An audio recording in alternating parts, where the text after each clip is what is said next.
আমি কিছুদিন যাবৎ কোরআন থেকে বিভিন্ন সূরা মুখস্থ করছি এবং আমি তা নামাজে ব্যবহার করতে গিয়ে কিছু ভুল হতে পারে। তাতে কি নামাজে কোনো সমস্যা হবে? কোনো সমস্যা হবে না।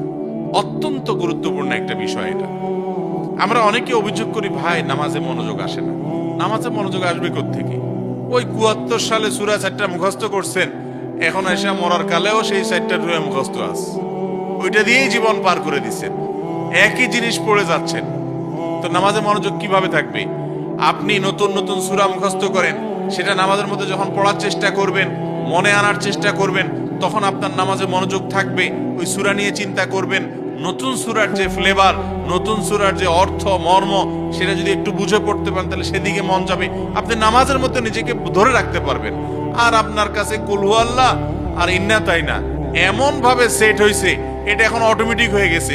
ওলা দোয়াল্লিন আমিন বললে বিসমিল্লাহ পড়ে এমনি ইন্না তাইনা বাইরে হয়ে যায়, পরের রাকাতে এমনি কুল হু আল্লাহ বাইরে যায়। আরে নিয়ত করে পরিকল্পনা করে সূরা যদি আপনি না পড়েন নামাজের মধ্যে, তাহলে এটা কিভাবে হবে? এই ডাইরেক্ট হয়ে যাওয়াটা মূল কথা সেটাই, যে আমরা অনেকে আসি না এই রোগের রোগী বলেন। অনেক ভাই আমাদের কাছে এসে বলেন তো তাদের এই অবস্থা, বলে হুজুর সূরা ফাতিহার পরে এমনি মুখ দিয়ে ইন্না তাইনা বাইরে হয়ে যায়, এটা ডাইরেক্ট হয়ে গেছে। এই রোগটা আসেনি আপনাদের কারোর কারোর মধ্যে? তাহলে এটা কেমনে নামাজে মনোযোগ হলো? যে ছাত্র ভাই প্রশ্ন করছেন যে নতুন নতুন সূরা মুখস্থ করলে এটা নামাজের মধ্যে এক্সারসাইজ করতে গেলে, পড়ার চেষ্টা করতে গেলে প্রথম প্রথম এটা ভুল হয়, সন্দেহ হয়, কোনো অসুবিধা নেই ইনশাআল্লাহ।